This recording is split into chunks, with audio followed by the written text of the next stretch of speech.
Pharisaism in the New Testament and through 1st century Judaism. From the forefront of this presentation, it is imperative to understand that what you are about to see and hear is history recorded over 2,000 years ago. Whether we view a movement, a culture, a people, a religious or political society in those times, we need to seat ourselves at the table of that time. Why? Because a lot has changed since then, and specifically, in the New Testament, we see that the biblical text and the Gospels were written to an intended audience.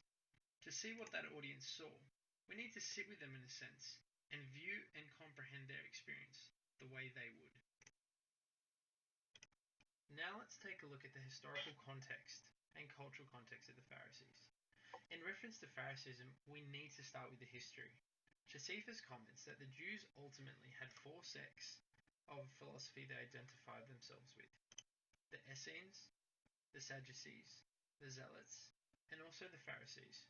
It is noted these different groups in Judaism presented themselves at marginally different times and from separate origins consisting of different agendas. There were the Essenes, who chose to separate themselves from religion and state. There were also the Sadducees. These ones were more of your traditionalist type, who were involved with religion, yes, but also very strong in political matters. We have the Zealots, who were the people that chose to stay and fight. They wanted to integrate their religion as well with the Roman Empire. And finally, we have the Pharisees. In particular, the Pharisees and Sadducees could be viewed as both religious and political in purpose and beliefs. It is very likely that the term Pharisee is derived from the Hebrew word separatists. The Pharisees were separate in nature, and it was their job and goal to cut themselves off from anything unholy.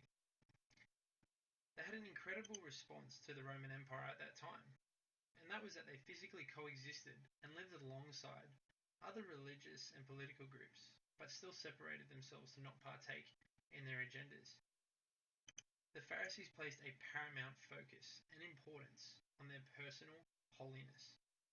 Their defining characteristic is that they strictly adhered to the Old Testament law, the Torah.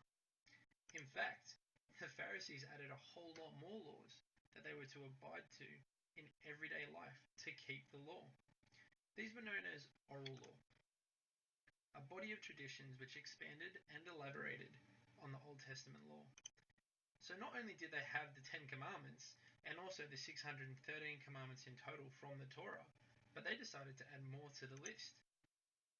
For the Pharisees, to maintain their purity and holiness, hands and utensils needed to be washed prior to eating. Food had to be properly grown. It had to be prepared well, and it also had to be tithed on. This even included seeds. And on the Sabbath, you couldn't do work. And for the Pharisees, that ended up being a limited number of steps. The Pharisees believed the law was the only way to get to heaven. And for this reason, the Pharisees refused to share fellowship at the table with people who ignored these matters. Ultimately, it suggests they had two main goals. One, to strictly apply the Torah's teachings to everyday life. And two, to protect and guard it against any corruption and infringement. Josephus also does claim that they were numbered, probably around 6,000, and they were genuinely respected for their piety and their devotion to the law.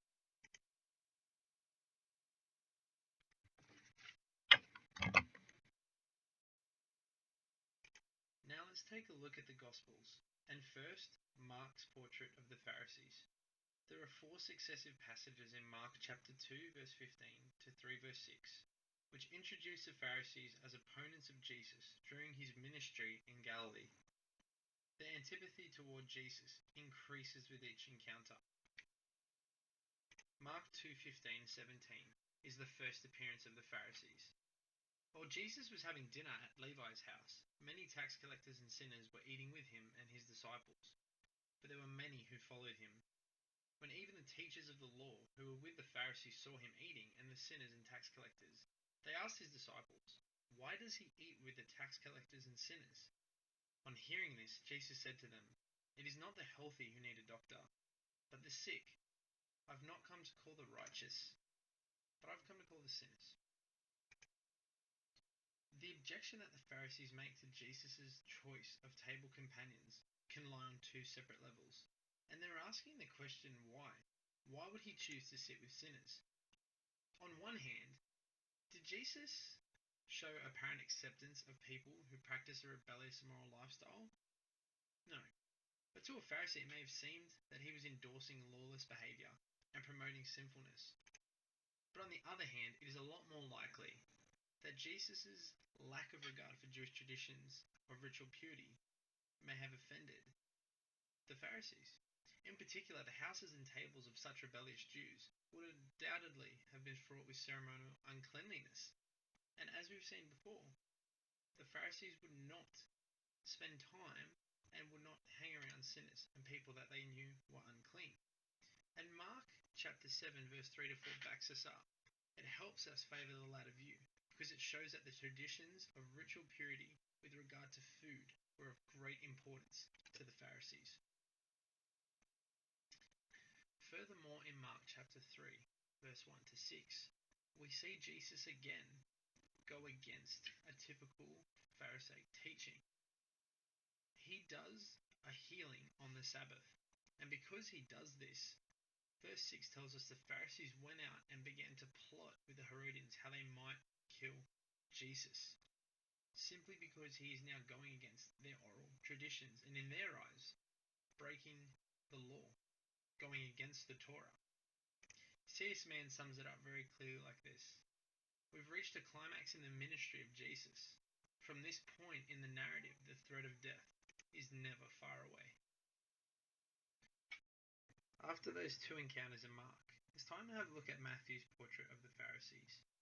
Matthew 23 consists of three sections: a warning about the scribes and the Pharisees being inadequate teachers in verses 1 to 12, followed by 7 woes Jesus pronounces upon the scribes and Pharisees. And he finishes with a lament over Jerusalem because it must receive God's judgment.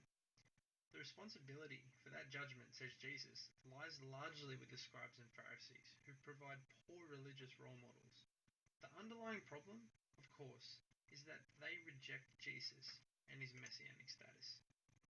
Then Jesus said to the crowds and his disciples, "The teachers of the law and the Pharisees sit in Moses' seat, so you must be careful to do everything they tell you. But do not do what they do, for they do not practice what they preach. They tie up heavy, cumbersome loads and put them on other people's shoulders, but they themselves are not willing to lift a finger to move them." In Matthew, the differences between Jesus and the Pharisees constantly center around the matter of whose explication and interpretation of the Torah is correct. Through Matthew's Gospel, we see Jesus properly teaches and exemplifies the Torah, while the scribes and the Pharisees do not.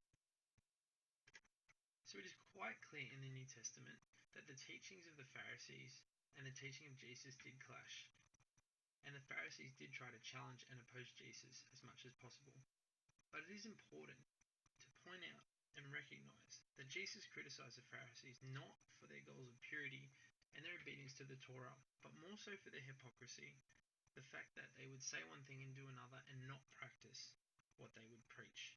And Jesus wanted them to focus on the heart and the motive behind what they did and understand the greater things of the kingdom of God. The Pharisees play a vital part in the Bible, teaching us as well as Christians what to be careful of and how to not act in self-righteousness, so we can take something from them as well and their message. I hope you've enjoyed. Thank you.